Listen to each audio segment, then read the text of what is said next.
We welcome you to another edition of Snap the Pigskin. Happy off-season, everybody. I hope you missed us. We're back.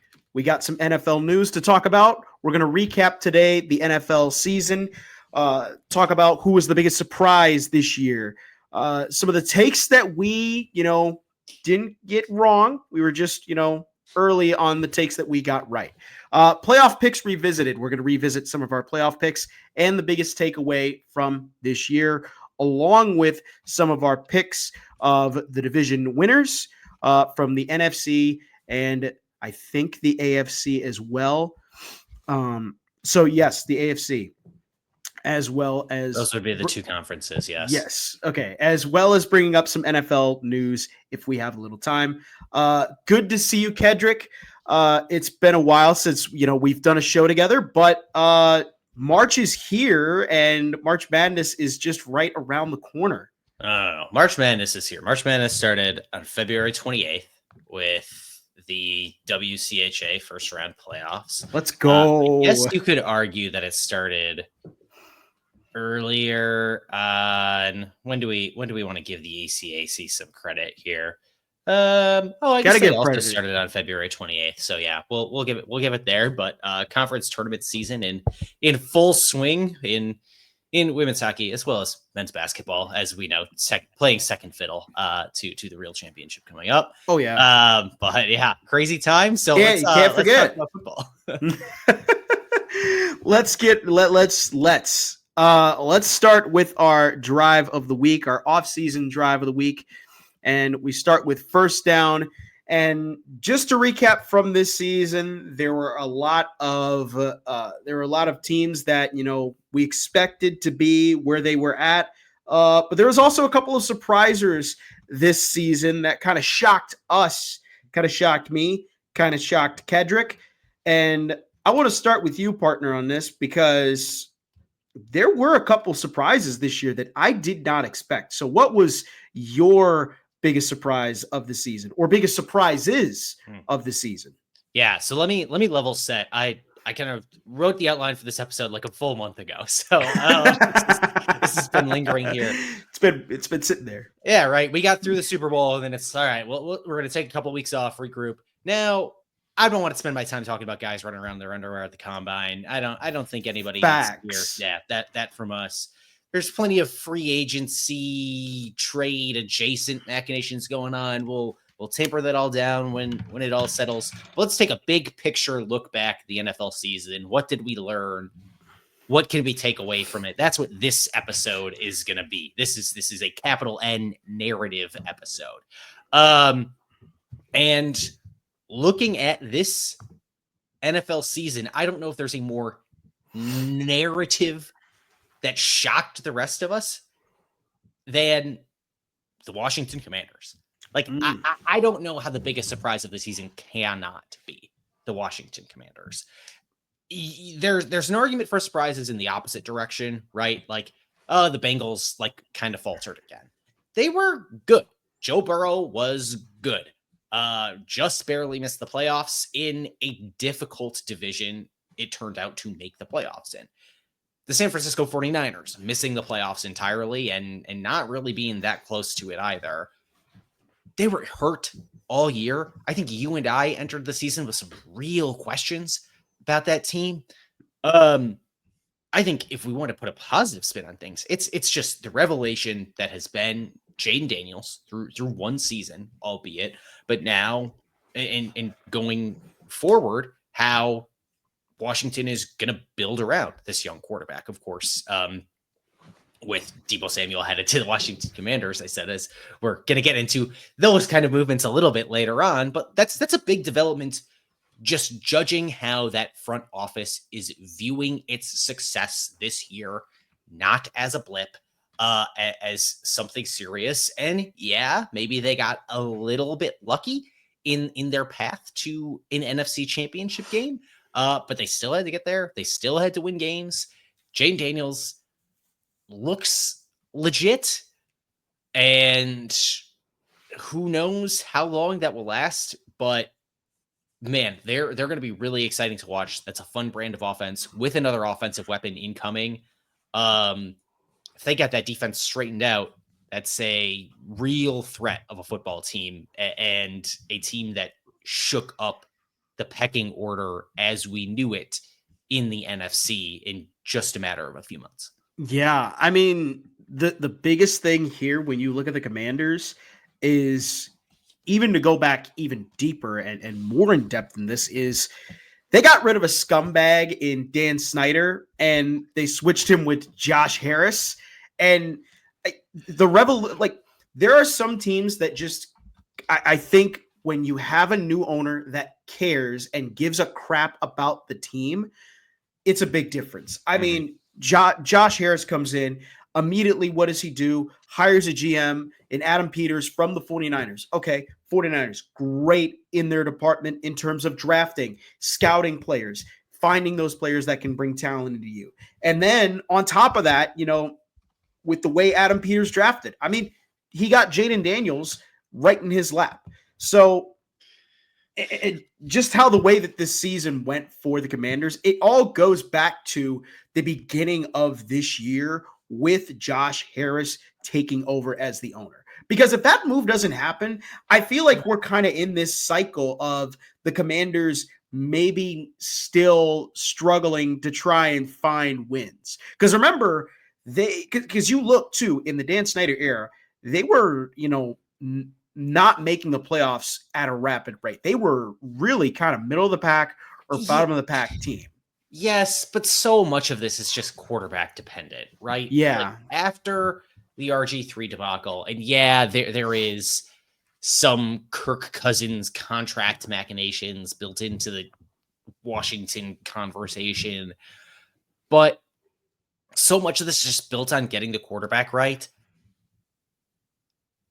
Ownership changing in Washington had nothing to do with them picking Jaden Daniels. No. And if we are ascribing credit to the Commanders' success, I think we are ascribing, if not a majority, a wide plurality of the credit to Jaden Daniels this season and his talents.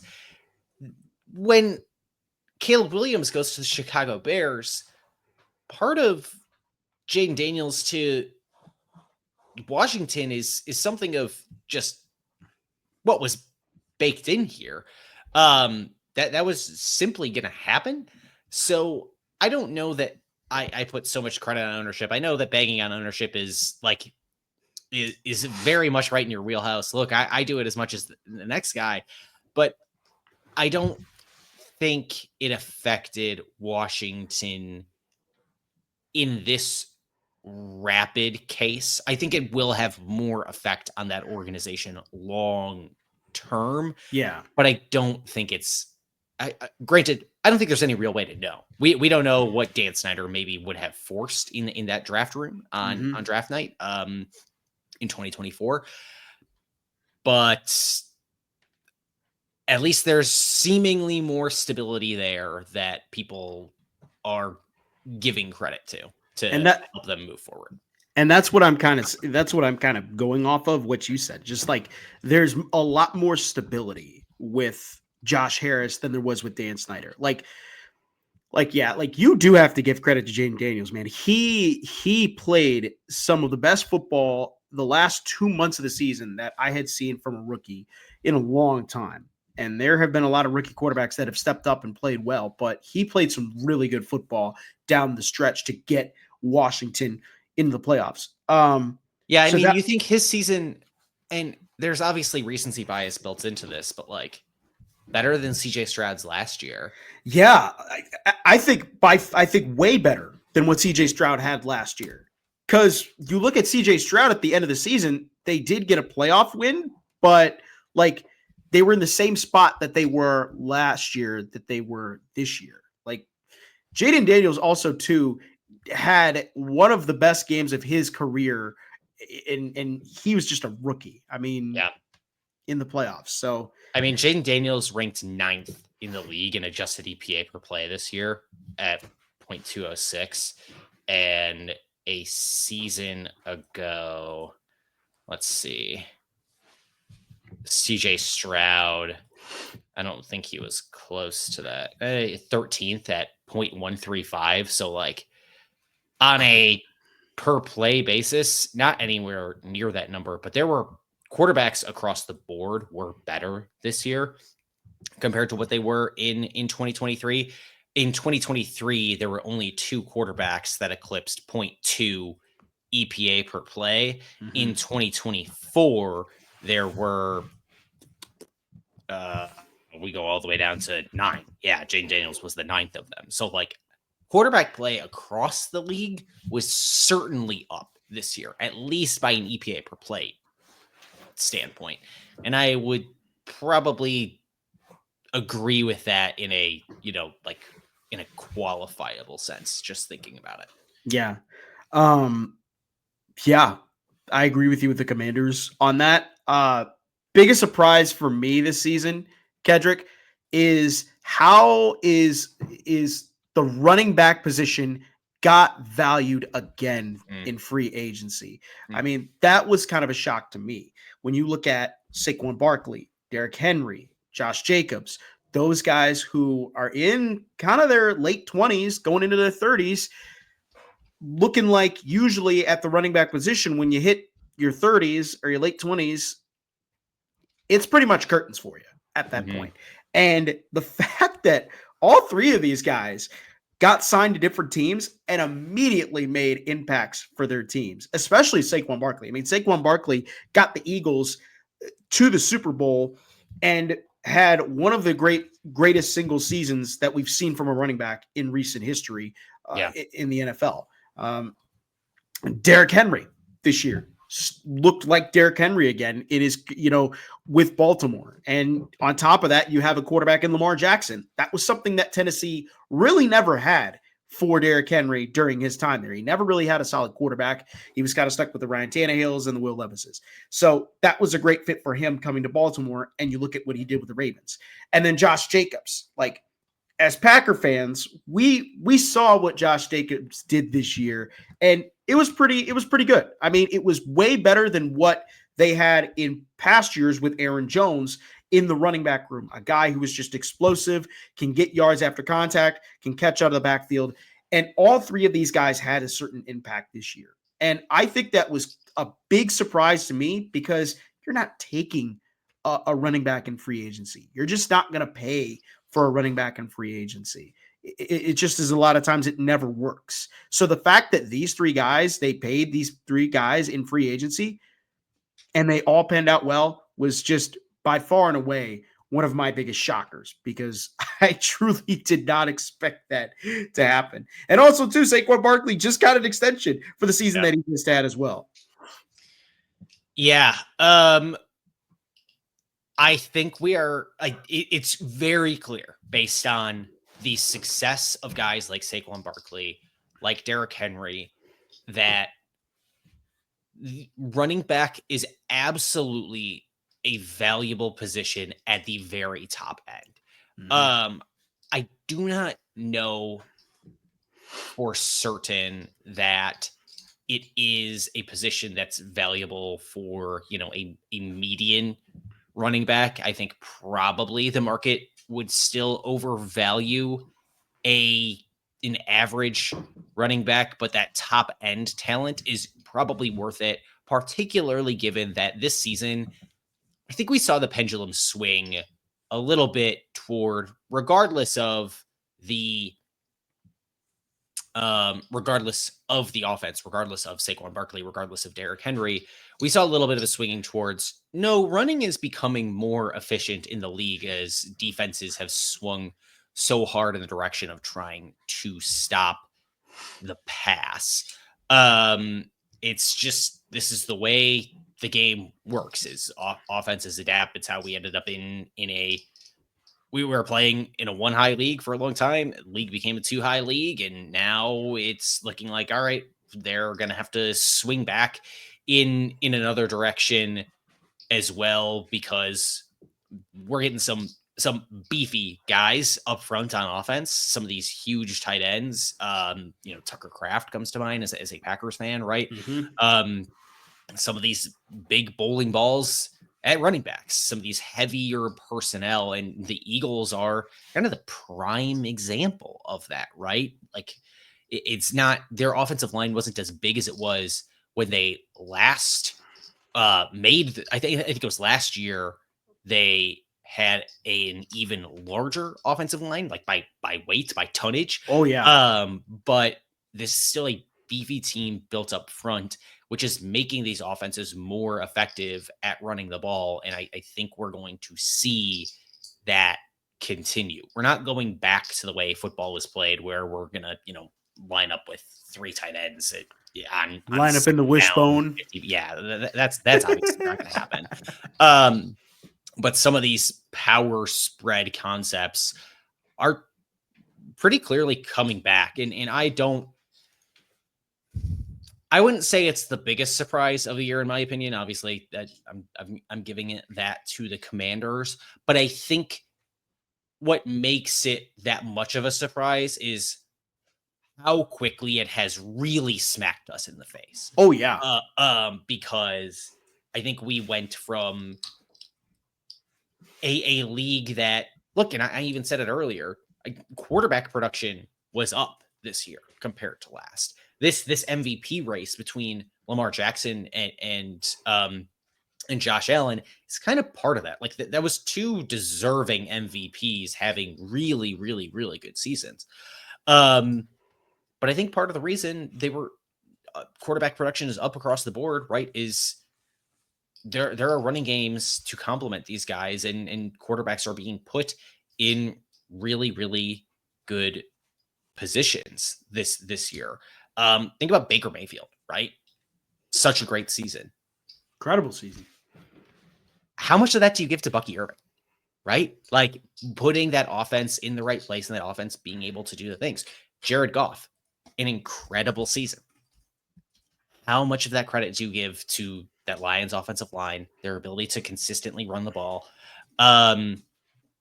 It's big for them. And yeah, I agree with you. It is surprising to me just how effective running the ball was in the league compared to even just a season ago, in my opinion. And keep in mind too, like this draft, I think this draft's going to be a very telling case of how valuable the running back position is going to be this year, because it's a very good running back class in this draft. So I'm not saying like a first round back, but you'll see teams reach for a running back just because they need to take, this position is becoming once again, maybe a valuable position. And the talent this year is pretty decent. It's better than last year's. Last year's class wasn't as good. Yeah, this year's a lot more deep. I don't know that people are going to be willing to spend the draft capital on it that way, because I still think that the replacement level running back is probably overvalued, whereas the top elite talent is maybe a little undervalued. But where you can get a real bang for your buck then in that sense is drafting some of these, big top end offensive line talents, right? And I think those are still going to be as valued in the league as ever, and just maybe valued on slightly different trajectories. Just to put into perspective how running in the league was more efficient this year than it has been in the past. Last year, there were 3 teams that generated a positive EPA on rushes. This year, that number of teams doubled to 6. 6 teams generated positive EPA on rushes. So the pendulum is clearly swinging in favor of some of these run games on the offense, and doesn't mean that we're going to see 12 teams or even 9 teams generate positive EPA running the ball this upcoming season, but it's clearly very effective. Some of that obviously coming into play with quarterbacks who can use their legs too, right? Lamar Jackson, Josh Allen, Jalen Hurts, Jane Daniels, right? I was going to say. Yeah, all of these guys. But Noah, do you have any other nominees for our biggest surprise of the NFL season? Oh, man. I mean, one of the bigger surprises to me also, too, I'm going to put this out here. This is just from us as a show.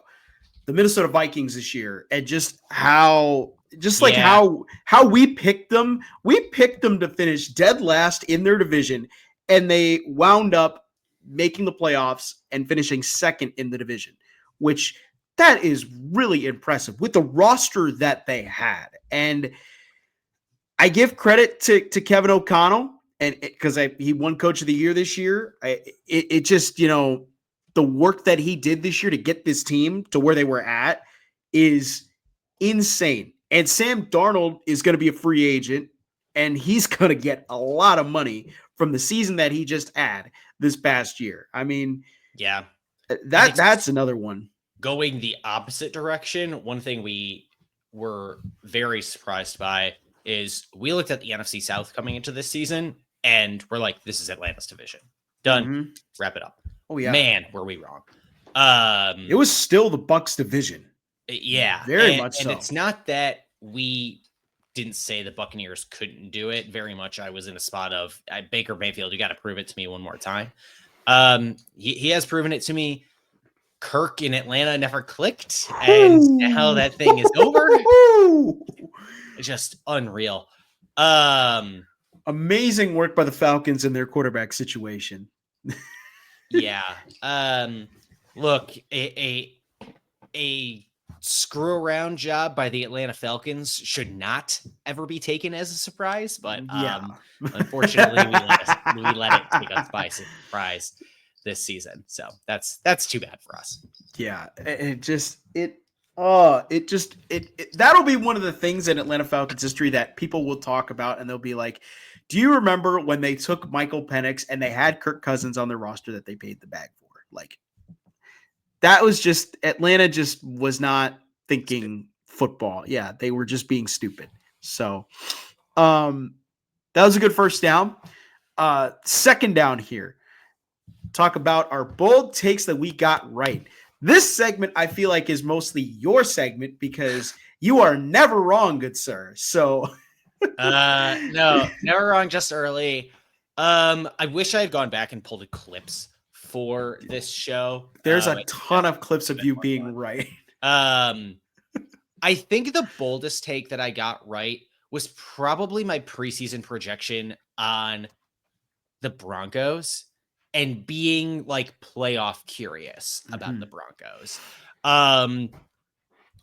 Say, look, they were not in that list of AFC wildcard teams that I had to begin the season, but they were a team that I floated on this show as saying, I could see this. I think we could see an AFC West that produces 3 playoff teams, and I think that third team would be the Denver Broncos, which very surprising given how much we did not have faith in Bo Nix and how much I still continue to not really have faith in Bo Nix. But yeah, I think that's probably where I would put my cards down on. I don't think anything I said about the football organization that calls itself the Jets, I don't think anything I said there was particularly that bold. I think that was just plain and true and right. And man, does it look plain and true and right. The Jets, man, they just blew that whole thing up. Yeah. But I think if I'm going with any, I guess if there's no, I think that's it. I think it would have to be the Broncos. Yeah. I don't know. What do you say, Noah? I mean, Denver's a good one. I think that's you were very much spot on with that. You look at the beginning of that year with the AFC West, that division had, basically retooled itself in terms of coaches. They got, Jim Harbaugh to join the Chargers. Sean Payton was in his second year with the Broncos, had a much better year. They get Bo Nix. And Bo Nix kind of shocked me a bit because he was Sean Payton loves to watch him throw the ball. Yeah, I was gonna say it's just like how he was throwing that ball a ton, especially in the last 6 5-6 games of the season, All they did just was went, throw the ball. air Bo. They just said, all right, Bo, throw it to that guy, throw it as far as you can. And I mean, I do give, and the defense too. I mean, Pat Surtain won Defensive Player of the Year this year for the Denver Broncos. So like the defense stepped up a lot better this year. And it's just, for me, I do think Denver does. I do think that was a very good take, sir, on that one, because the Broncos, man, we did not expect them to get here.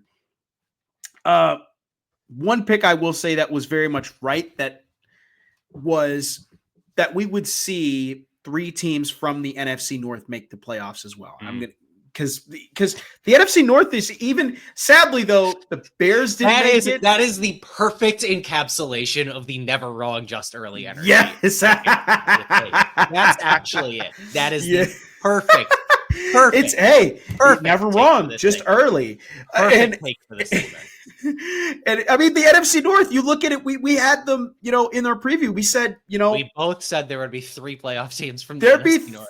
3 playoff teams from the NFC North. Now, we didn't expect all 3 to get bounced in the first, in their first games, but hey, it is what it is. And we also got one of those very wrong. We also did get one of those very, very wrong. So this never wrong, just early. Yeah, that is the perfect take. 100% that. What more can you say? Bears still gonna Bears no matter what. Unbelievable. I am fascinated to see what happens there.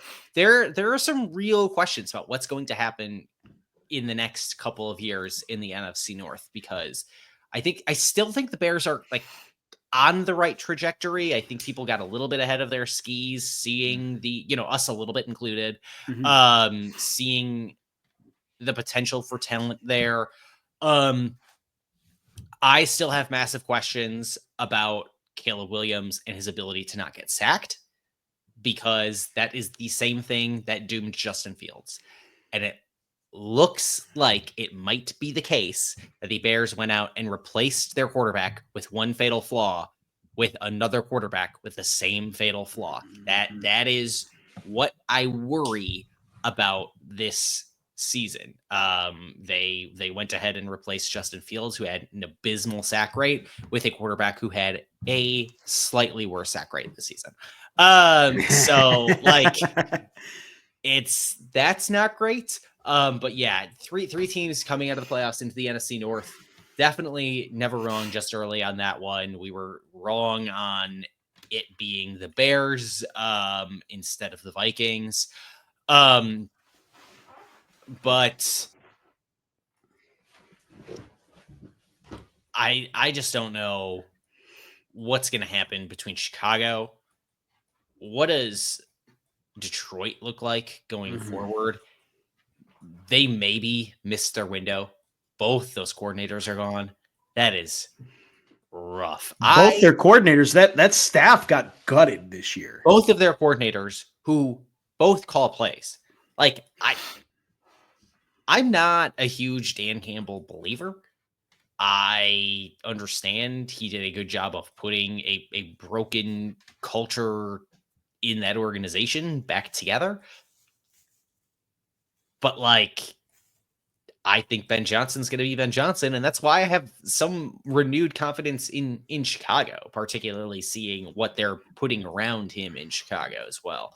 I have no idea what's going to happen in Minneapolis. I feel confident that Kevin O'Connell can figure it out. But the quarterback's question continues to elude me. Will it be an Aaron Rodgers? Will it be a Sam Darnold? Will it be a JJ McCarthy? I think all of those are very open questions. I guess it's not going to be Matthew Stafford because he's inking an extension to remain in LA.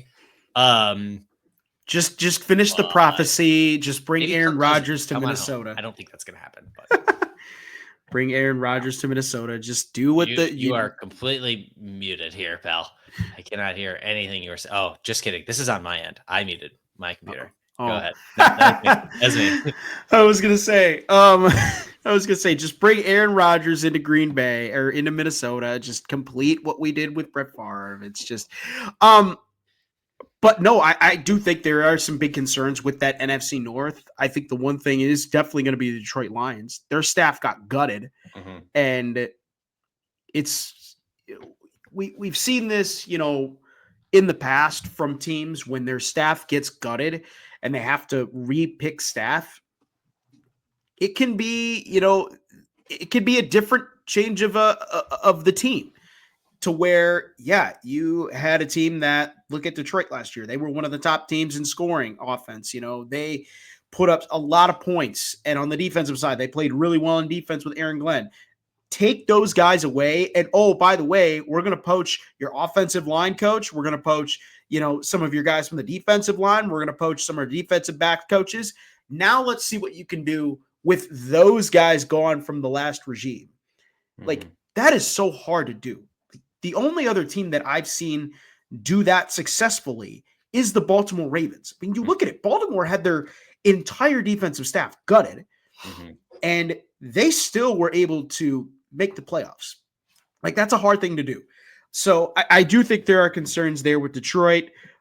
Minnesota, the quarterback situation is a bit, up there in the air, but I do think the big thing is you have Kevin O'Connell as your head coach. Like, he knows how to develop the quarterback position really well and knows how to elevate the quarterback play really well with his team.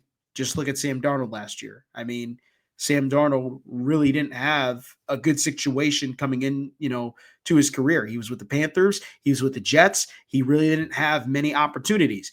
And you look at when he finally got his chance in Minnesota and the offense that was put around him, he flourished. I mean, this offense is predicated on the quarterback being the superstar here. I know everybody wants to say, but you look at Justin Jefferson, like Justin Jefferson's the superstar. It's more the quarterback. The quarterback is the superstar that guides this offense and makes this offense look so much better. So yeah, that's my concern. Chicago, they're maybe still a year or two away, depending on how this offseason goes for them. They did get the hiring right with Ben Johnson. I think that was a big thing that they needed to get. They need to get somebody with just a fiery personality, and that's something that the Bears have been lacking. They had, Matt Eberflus with not a fiery personality. They had Matt Nagy with not really a fiery personality. They need somebody who can come in and just say, we're going to step on some balls and we're going to kick some ass and we're going to win some football games. And that's Ben Johnson. So I like that. And then there's Green Bay. And we all know where Green Bay stands in this, so we don't need to say much more about that. But, I think my other candidate for a never wrong, just early take on this would be, because I guess you were not the only person saying this at the time, but my meltdown on this show, which again, I wish I had pulled clips for this. Meltdown on this show when you tried to tell me that Todd Bowles was on the hot seat. I did. The year that's you're right. You were very much right on that. Let's be fair. I know what I mean. You're very much right on that. I mean, Todd Bowles did a phenomenal job this year. I mean, he got his offense coordinator a head coaching job. Yep. His first year offensive coordinator head coaching job. So, yeah, you were very much irate about that. I do remember that very well. You were not happy with me on that. But yeah, I think that, I think the spirit of our never wrong, just early take, it rests in there will be 3 playoff teams out of the NFC North. That's very, very, very true. Spot on. But yeah. Anything else, or shall we move along to third down? Let's move on to third down. All right. I got nothing really much, but third down here, we go back and look at the playoffs, and we look at our playoff picks revisited. So if you were with us in the last episode, I came out victorious in the playoff picks. Picking in terms of picking games. Yeah, in terms of picking individual games. But this is going back to our preseason division winners and our wild card picks. which, man, they are fascinating to look at in hindsight. Oh, yeah. That is what third down here is. I'll take the driver's seat for a second here. In the NFC, we'll start there. I had picked the Lions to win the North, so gold star there. The Cowboys to win the East. Oh my! Falcons in the South, and the Niners in the NFC West. I just kind of figured that would keep chugging along some way, somehow in Santa Clara and Blue Jeans Stadium. But yeah, I got the Lions. They won the NFC North. I got that right. Yeah. Noah, however, picked the Lions, and the Eagles in the East also picked the Falcons and the Niners as division winners. 50%. However, 50% is still an F. So we did not do that great on division winners. Well, and this also counts too, because remember we did a repick of our division winners. We did a repick during which you swapped out the Niners for the Rams. So you got that there. You came back a little bit ahead there. That's a B or a C, my friend. Right I swapped the Cowboys for the Eagles. So we saw that at the midway point of the season. We saw the error of our ways and came out a little bit ahead there. But yeah, if there were things that we were going to get wrong here or right here, I mean, Detroit, clearly the obvious pick to win the NFC. I think they would have won it. I mean, I know Minnesota won with some shock and awe there. I don't think there's much more that the Lions could have done to pull further away, more games away from Minnesota at the end of it. The Cowboys pick, I just thought the top end talent was going to overwhelm some folks. I thought after watching week 1, when I watched that game between the Cowboys and the Browns, I still thought the top end talent was just going to overwhelm some teams because, man, like Myles Garrett just disrupted that game in week 1. And then it was nothing the rest of the way because, man, that Browns team was bad and was not a good way to judge my opinion on. Smelly dog poop. Yeah. Falcons, we probably should have just believed in Tampa Bay a little bit more. The Niners, they were hurt all year. I think we had plenty of reasonable reasons to have questions about the young defense in LA, which still was not all that good. But Matthew Stafford, though. Matthew Stafford balled out, though. That's the answer. That's the answer. Matthew Stafford balled out. Just like, what does it say? Yeah. Anything else to revisit on your division picks, Noah? I mean, I want to brag saying I got the NFC West pick right on our repicks, but like also looking at this, it's like, oh man, we did we did not do so well. Well, if you want to brag, we'll bring you to the wild card picks, which you still left.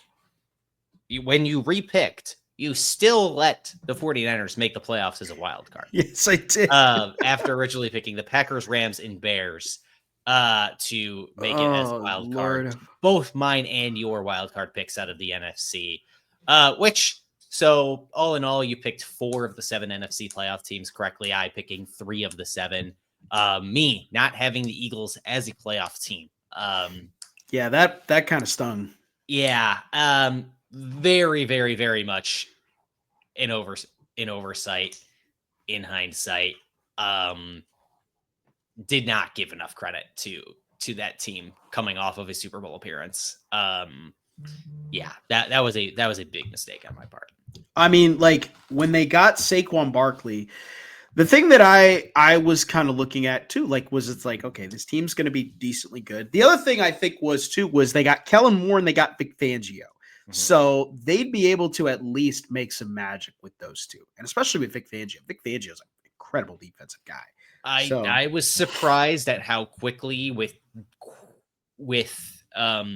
coordinator changes on both sides of the ball that team came together. I was surprised. I was similarly surprised at what they were able to do with Jalen Hurts. I'll bring that up a little bit more later on in the show too, as a tease here for you all. But yeah, huge oversight by me there, not even having the Eagles as a team making the playoffs to begin with. We obviously both missed on Chicago. When we repicked, you swapped the Rams and Niners as division winners and wild cards, respectively. And then you threw in Minnesota into the mix. I put Washington in my wild card spot there. So I at least got that right at the end there, picking against Chicago because they floundered. But yeah, not great for us, but I mean a topsy-turvy season that had some real surprises in Minnesota, who I don't think people thought were going to get what they got out of Sam Darnold. Washington, obviously a huge surprise, and then the NFC West was weird all year. So just bonkers. I mean, the Niners, the team that kind of was the favorites to compete with the Lions, and they ended up not even making the playoffs, and the Rams ended up winning the division. Right. And almost could have made it to the NFC Championship game too. They were, a few seconds away from winning that, from winning that game in Philadelphia. But history changes. So yep, that is very, very, very, very true.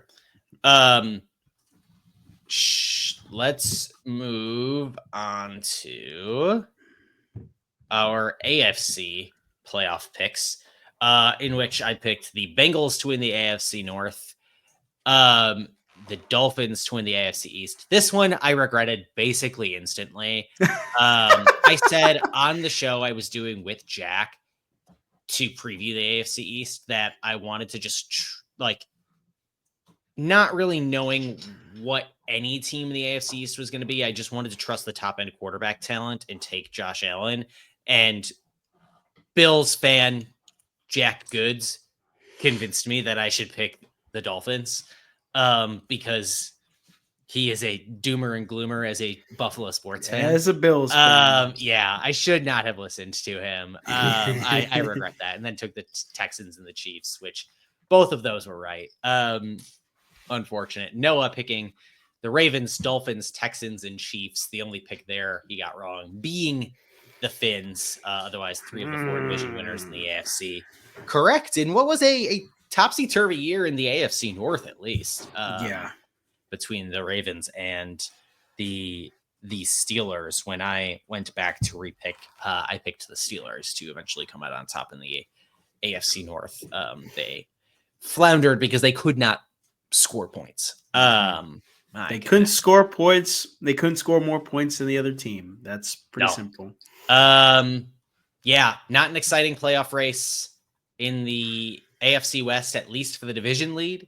Not really an exciting race in the AFC South for the division lead either. So, yeah. I mean, the thing that kind of bites both of us in the butt is we both said at the beginning of the year with Buffalo, like, this team got gutted.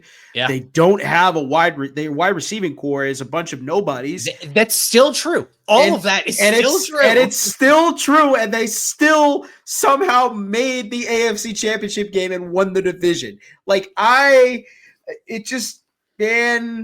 Buffalo just somehow, some way found a way to get it done. I mean, that just also goes to show how incredible Josh Allen was this year too. I appreciated him more after this season than I have after any other, in my opinion, frankly. And I get that's easy to say when he just won an MVP. But I think his performance this year was incredible. Yeah. He willed that team to victory week after week. And it's something where I appreciate him more now in hindsight. I appreciate Matthew Stafford more in hindsight. He is a talent that I appreciate year over year more and more the more I see him to be at the level he does. Matthew Stafford, that's incredibly impressive to me what he continues to do at his age. And yeah, Josh Allen right now up there for different reasons, playing at the top level of the sport. really, really impressive to me. Yeah, phenomenal year for Josh Allen, and now we got to see if Buffalo can do it again. I mean, like they like you look at the wide receiving core. I still can't believe I still can't believe how bad their wide receiving core was and how bad this season started for them. Like the offseason, like they get rid of Stephon Diggs, they trade their first round pick clearly turned away, out to be a good decision. Though. which it turned out really well because they still managed to get a really good wide receiver in Keon Coleman, but they had Mac Hollins, Curtis Samuel as their other wide receivers, and Khalil Shakir as their 3 wide receivers. Like that, brother. Like that's bad. Like I'm not going to sugarcoat it, but that's bad. Like Josh the Allen, leading receiver on that team did not have 1,000 yards receiving. That's like college football numbers. That's bad. 821 receiving yards for Khalil Shakir. That's your standard college wide receiver right there. Like the next closest, Keon Coleman at 556. So, give credit to Josh Allen.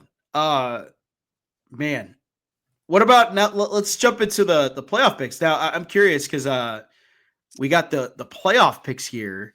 Our wild card picks for me. I picked. Hang on, I want to pull this. I want to see if I have. I thought I had a funny number here. No. It's like fine. All right, never mind. I guess that is kind of entertaining. Is it? Let me. I am playing around with the like this person had more yards than the leading receiver on the Buffalo Bills right now, and it's just like I don't know. It's somehow George Pickens has more receiving yards this year than the leading receiver on the Buffalo Bills, which like I don't know how because he didn't have anyone who could throw a football to him playing quarterback. Yeah, he had Mr. Unlimited and Justin Fields. So. Man, that is rough. Yeah. Anyway, my wild card picks. I picked the Ravens, Chargers, and Bills. All of those teams made the playoffs.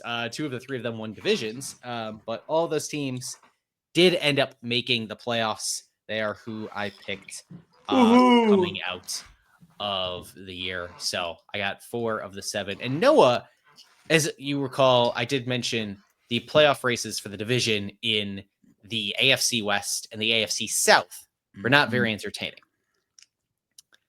Noah, do you recall how many teams you picked to make the playoffs out of the AFC South this year? Yeah, I picked 3. 3. You picked 3. 3 AFC South teams to make the playoffs, including the Colts and the Jacksonville Jaguars. Yeah. The Jacksonville Jaguars fired head coach Doug Peterson. Justice for Doug Peterson. You also picked the Browns. Yeah, I picked them over the Bengals too, mind you. Because you were begging me to pick the Bengals in this spot. That's rough, man. Yeah. That's a football team that won 3 games this year. Yeah, 3 games, and they have a new head coach, and the Colts like missed the playoffs completely.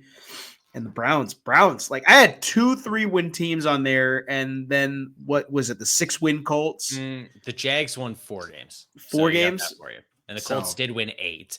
It's not that the Colts were entirely out of playoff positioning, but they were behind the Bengals still, which would have prevented them from getting there. I mean, you had to win 10 games to get into the playoffs in the AFC this year. It was a tough road to hoe.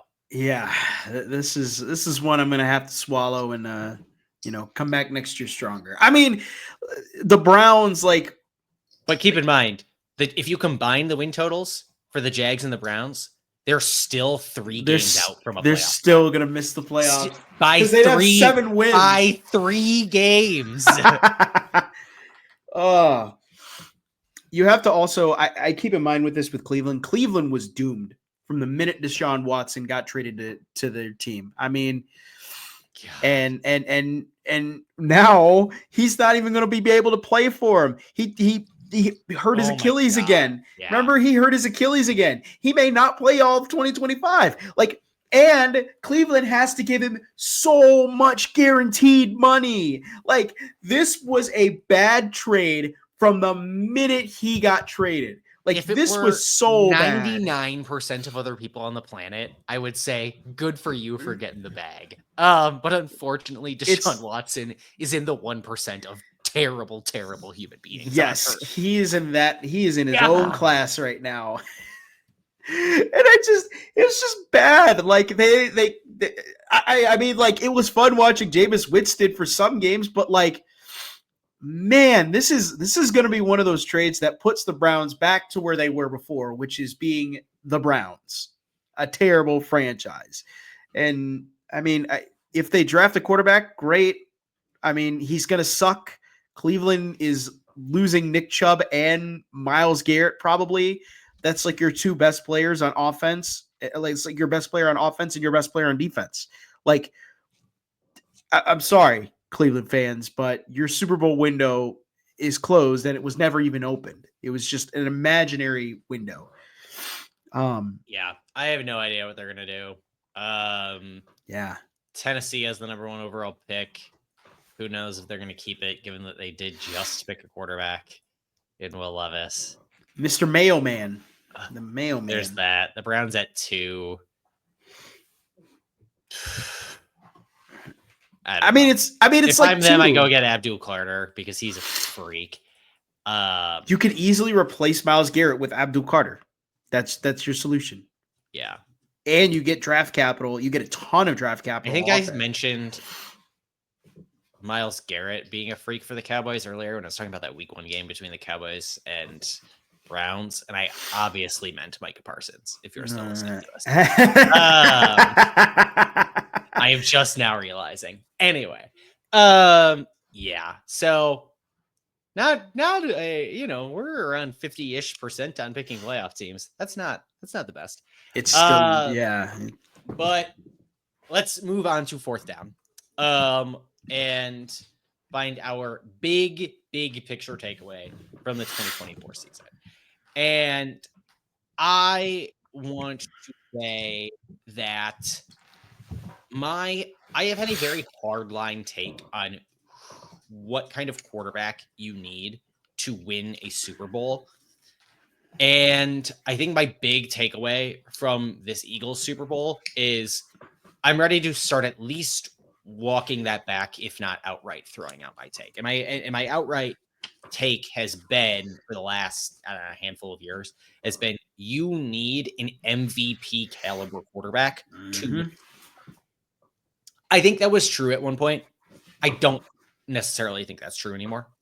Part of the reason that I didn't necessarily pick the Eagles to make the playoffs was because if you look back a season ago, Jalen Hurts was barely a top half quarterback in the league by EPA per play down the stretch of that season. If you go from weeks 12 to 18 of a season ago, Jalen Hurts was 16th in the league in adjusted EPA per play. Over the course of the entire season, he was ranked 12th if you go from the beginning of the season on.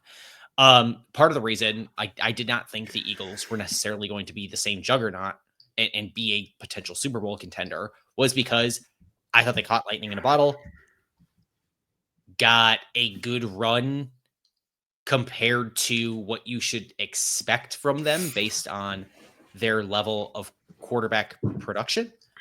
And I think I am speaking as if the Eagles were in the Super Bowl last year, which is not what happened. Obviously, they're in the Super Bowl 2 years ago. They were in the Super Bowl 2 years ago. When last year we had the Chiefs-Niners debacle.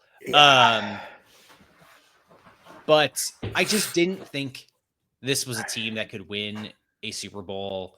They faltered last year down the stretch. It just felt like things were probably going to get worse. not knowing what they really had in Saquon Barkley, if it was going to work or not. And there was something where they just did not look quite like what you should expect a team that wants to contend for a Super Bowl to look like, particularly from the standpoint of quarterback production. And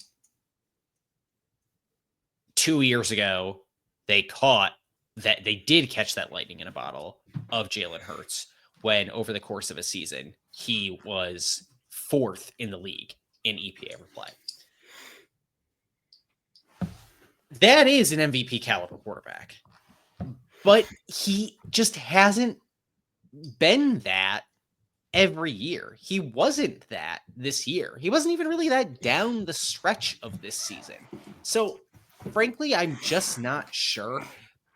The reason I say, like, my big takeaway is that I'm not sure if I need to throw out this idea or not is because I don't know if Jalen Hurts is an MVP caliber quarterback. He might be. And if he is, I guess my rule stays intact, but I'm not convinced that he is. Although, like, I don't know. After watching that postseason, maybe I should be. I don't know. No, am I crazy? I know you think you can win a Super Bowl with any Joe Schmo off the street, but like, I think this ultimately gets into my take of, like, I don't think the 49ers should re-sign Brock Purdy. Maybe I'm wrong. I don't know. No, you're not wrong. The 49ers, like, 100% should not re-sign Brock Purdy. Like, we've seen the sample size of Brock Purdy enough to know he's not an NFL quarterback. He's not like an MVP caliber quarterback. Like, but does that matter? But does that matter for what that team wants to do?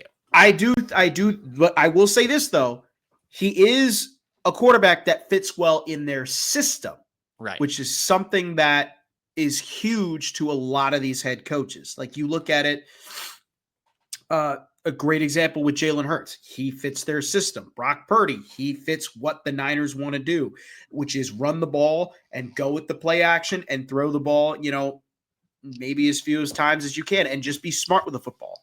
Jalen Hurts, he's not going to make as many flashy plays, but when you need a deep ball or two, he can get that ball to the receivers. He can.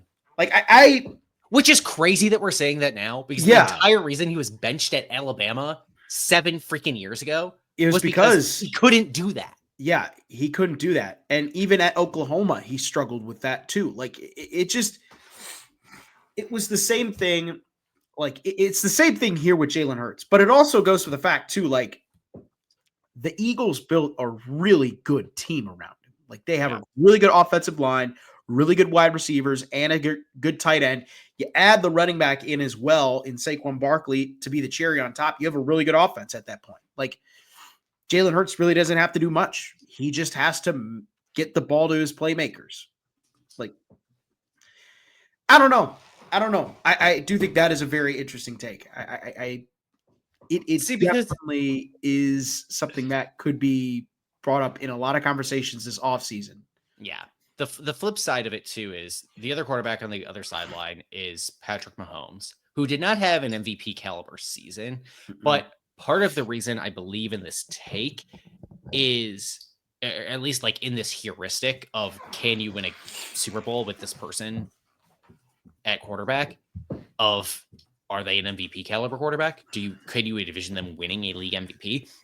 Is because somewhere along the line of the playoffs, you're going to need that kind of guy to win you a game. Against the Bills, Patrick Mahomes was that kind of guy when they needed him to be that kind of guy. Yeah. In the AFC title game, which is why I still believe that this take would be true, even if I watched the Chiefs completely 3-beat. Because at a certain point, they did need him to be that. The Eagles didn't really need Jalen Hurts to be that. No. I don't know. I mean, like, in that Super Bowl, he won Super Bowl MVP, but it was like, he wasn't really that, like, flashy. It just was he and made I think a couple big throws. I think Super Bowl MVP entirely different from like you need to be a league MVP caliber quarterback in my opinion. I think those are entirely different. And yeah, I know there are some things that cut against this take here and there, like the Nick Foles Eagles Super Bowl is, definitely a weird blip in history. You could make an argument about the Joe Flacco Super Bowl, but like in those games, Joe Flacco performed like a league MVP quarterback, right? In that Super Bowl against the Patriots, Nick Foles passed for the most passing yards in he threw for like 400 yards in that game. The only other person who has thrown for more yards in a Super Bowl is Tom Brady. And Tom Brady did it in that Super Bowl and lost, right? So like there is some caveating that you could do here and there, but I think I'm ready to maybe throw out this general heuristic of you need to be a league MVP caliber guy. And I think my take needs some more sanding down around the edges. And I think that's my big takeaway from the 2024 NFL season. Because I also don't really know if Jared Goff is an MVP caliber quarterback or not. He's not. I don't know, man. Some of the numbers are real good. No, I can get there with some of the advanced because the only two quarterbacks in the league who had more EPA per play than Jared Goff were Josh Allen and Lamar Jackson. Same thing. It's the system. Like Jared Goff is your prototypical system. I get it, right? But I think it's the okay. So then, how do we start evaluating MVPs? How do we start evaluating MVP caliber quarterbacks? Right. Is it just by sheer production, or do we discount them for like being too good in a place? I don't know. Because I do think there is something to we have figured out how to use certain guys really, really, really well. And I mean, we as in like NFL head coaches, offensive coordinators, etc. My peers. And so can we discount this by having to be like, if we're going to say someone as a system QB is an MVP caliber QB, okay, does that take away from the luster of the MVP? Or do we say someone's just a system QB, so they can't be an MVP caliber QB, but they can be a Super Bowl winning quarterback? Well, then that definitely throws my heuristic out the window. I mean, this is one of those things like, like this is the year where I would have been where I said like Saquon should have won it. Like if anything, because like he was one of those guys that played at an MVP caliber level that wasn't a quarterback. Like that could have, like, you just look at the numbers from Saquon. I mean, like, yeah, Josh Allen did win MVP, but if I'm going off of, again, like going back to what we said a couple episodes ago, if you're going off of value and just sheer like talent, Saquon had a good year. Yeah. And I don't know, like I wouldn't say, I'm trying to think of a replacement level. It's so weird because the fit is so unique in Philadelphia for Jalen. So like, I don't know that I could necessarily say like, oh, I don't think Jordan Love is necessarily an MVP caliber quarterback. Can he do in the Eagles offense what they asked Jalen Hurts to do? Theoretically, I think he can do most of those things. Yeah. Not everything. I don't think he can do some of the short yardage stuff that Jalen Hurts is good at. He can't do a tush push. Let's put it that way. I think the deep ball from Jalen is maybe just a touch better than Jordan's. I think it's close. Yeah. Well, the difference between the thing that I've seen from the deep ball from Jordan Love and the deep ball from Jalen Hurts is Jalen Hurts puts a little bit more air in his balls. Yeah. Jordan Love puts a lot more touch in his balls. Yeah. So, and take that with a grain of salt. What in his balls? Yeah, I was going to say, take that with a grain of salt, if you, if you please. Anyway, I only bring that up to say, like, does that mean that, it doesn't take an MVP caliber quarterback to win a Super Bowl? And I think I've been talking myself in circles long enough. Yes. Noah, what is your big takeaway from the 2024 season? What will you remember from this year? Do you have a lesson learned about football, about the NFL following the 2024 season, or just something that they're going to say, oh, what happened in the 2024 season? That thing happened. I'll remember that. I gotta lesson learned. Don't follow the Packers' plans because it might bite you in the ass. And I'm speaking solely on this from the Atlanta Falcons because Atlanta just I didn't understand Atlanta's thought process going into that draft when they drafted Michael Penix. And I still don't. I mean, I understand like the Packers draft process was, yeah, let's get a quarterback. He can sit That's behind. not the same thing though, because the Falcons went out and signed somebody in free agency. But even too, the general manager was like, yeah, we're going to go off the Packers plan because we like what Green Bay's plan is. Well, that's because that's just being an idiot. That's not actually doing what the Packers do. That's one thing that stood out to me. Another thing I think too is, and you may either be ballistic at me about this, but you may agree with me on this. But defense still wins championships. I mean, the Philadelphia Eagles this year, look at the playoffs. Philadelphia dominated on the defensive side of the ball, and they made Patrick Mahomes' life a living hell. And I know I've heard this from you, I've heard this from Sam, but what about the offense? Oh no. What a time for Noah to freeze. But okay, there we go. We're back. I was going to say, oh man.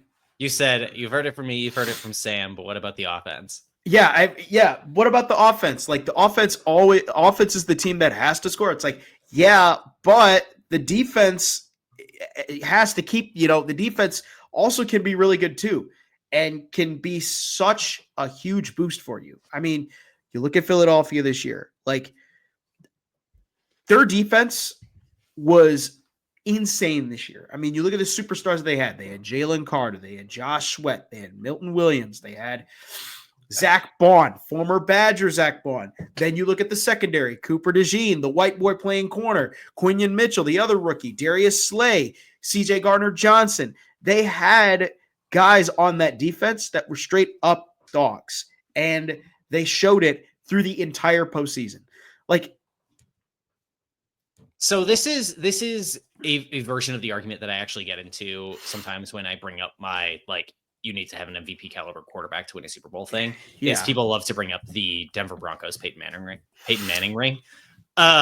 Which I hate. I hate that argument so much. I have justified by saying I think basically once a decade we get a team that wins the Super Bowl on the backs of their defense. That's basically true.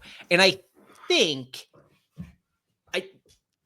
Philadelphia finished with the number one total defense. Yeah, they finished with the number one total defense by yardage. They finished with the number one total defense by EPA per play. You could argue that this was a defensive-led ring by the Eagles. You could have argued that it was a defensive-led ring if the Chiefs had won the Super Bowl as well. And then I think you got to go back to the winner being... I guess the Broncos, and then we start having an argument about the Seahawks ring, the Ravens ring. I don't know. To rebut your argument, I would say look at the defenses from last year that were tops in EPA per play. The number one defense by EPA per play last year was Cleveland. Number 3 defense by EPA per play last year, like the 2023 season, was the New York Jets. 4 was New Orleans. 6 was New England. You can have a terrible, terrible, terrible defense the other way around. You can be a terrible, terrible, terrible team and have a good defense.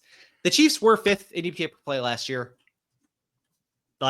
You on defense, you still have to have a passable defense to win a Super Bowl, but I don't think that was ever up for debate as much. I think you got to be, top half of the league. And I think basically from there, you can do anything depending on what else you have on the other side of the ball. I mean, yeah, but just the way the Eagles this year, just the defensive structure. Like, this has always been like my thing too, is like, you can, like, especially in the NFL, like, yeah, you can win, but how many different ways can you win? Because there's so many different ways you could win. I think part of what you might be thinking though is like recency bias off of just the Super Bowl, right? Yeah. Where when we talked about that preview, we talked about how this Chiefs offense, which like was bad this year, right? Chiefs offense itself not good. And also like this wasn't a team that matched up particularly well with the Eagles either. So there were some things where it just looked like they were never going to be able to get it going. But yeah, I mean, the Eagles played really well defensively in every single one of their playoff games. I get it. I get maybe this is a string of years where we start looking back and saying, all right, it requires better than a top half defense. It requires a top 10, a top 7 defense to win a Super Bowl, particularly if offenses are going to start marrying offensive systems to quarterback fit better, where they say we can get more efficiency out of a top 10 quarterback than we have in the past, where we needed to have a top 5 quarterback.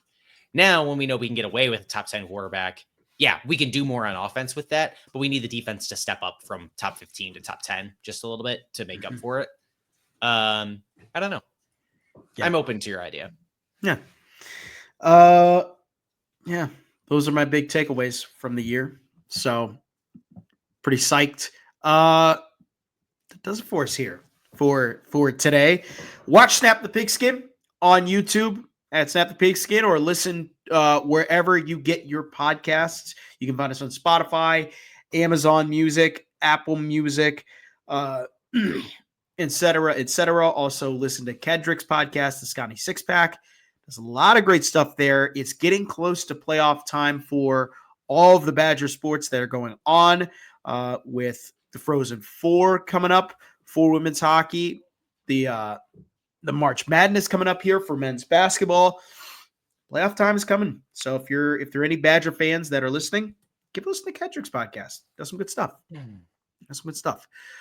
Next week is going to be fun because free agency is going to be starting. The league year is going to start, and we will be breaking down a lot of what had happened in free agency, some of the new signings from players that are on different teams. So that is going to be fun. So we will give you that next week, and as well as the upcoming draft and much more. So I'm Noah Clark, joined by Kedrick Stumbris. This has been another edition of Snap the Pigskin.